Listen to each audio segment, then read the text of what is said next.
Bonjour à tous et bienvenue sur boursicoté.com pour cette nouvelle analyse technique Forex et matières premières avec une paire de devises euro-dollar qui continue à évoluer ici dans un range compris aussi entre cette zone des 1.1235 et des 1.1370. Donc on a une petite oscillation haussière aujourd'hui mais qui ne change pas la dynamique actuelle, donc ça reste neutre pour cette paire de devises euro-dollar.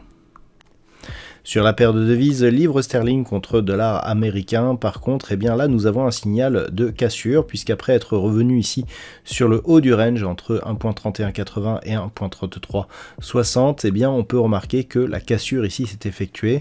On est venu donc accélérer ici suite à la rupture de cette zone de résistance, pour se placer dans une phase de retournement global, puisque nous étions dans une dynamique baissière.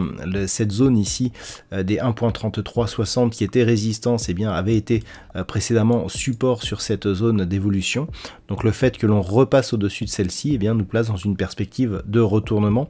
Le prochain objectif se situe désormais sur la zone majeure des 1.35 sur cette paire de devises livre sterling contre dollar américain, avec donc une dynamique qui devient haussière d'un point de vue court terme.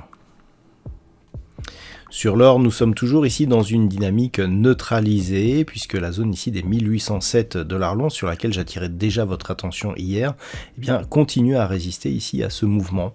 Alors le fond de mouvement, lui, il reste haussier, puisque on est venu ici marquer une impulsion donc pour attaquer cette zone de résistance.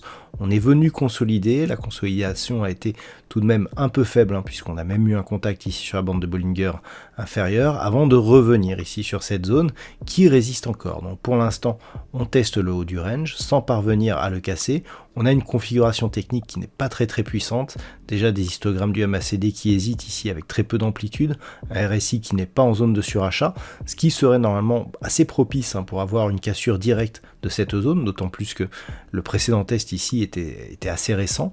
Donc pour l'instant, on résiste sous cette zone, donc ça reste neutre sur l'or.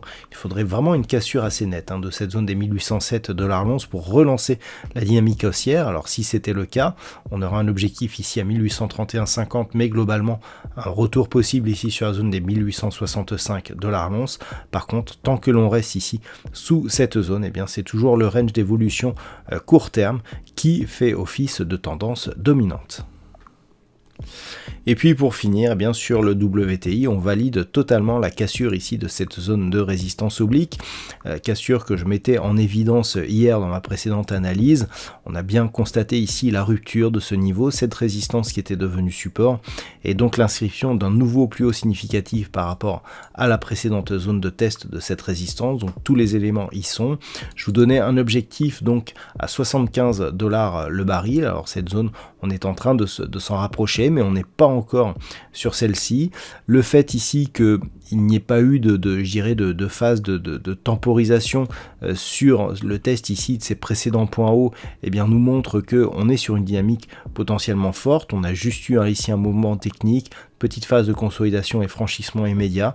Donc l'objectif, peut-être même avant Noël, c'est un retour ici sur la zone des 75 $ le baril. Je rappelle qu'en cas de franchissement ici haussier de cette zone des 75 $ le baril, on commencerait à relancer la dynamique haussière qui est donc toujours la tendance de fond moyen terme. Il n'y a pas eu de cassure ici significative de ce précédent point bas, on s'en est approché mais il n'y a pas eu de cassure, et donc si on revenait ici au-delà de cette zone des 75, d'un point de vue moyen terme, on relancerait ici une dynamique haussière. En tout cas, ça sera un pré-signal puisqu'on relancera cette tendance qu'en cas de rupture ici à la hausse des 85 $ le baril, mais le fait de revenir ici au-delà de cette zone est déjà un signal très positif pour la suite. Voilà donc ce que l'on peut dire sur cette analyse technique Forex et matières premières. Je vous souhaite de passer une bonne soirée. On se retrouve dès demain pour d'autres analyses techniques, toujours sur le site boursicoté.com.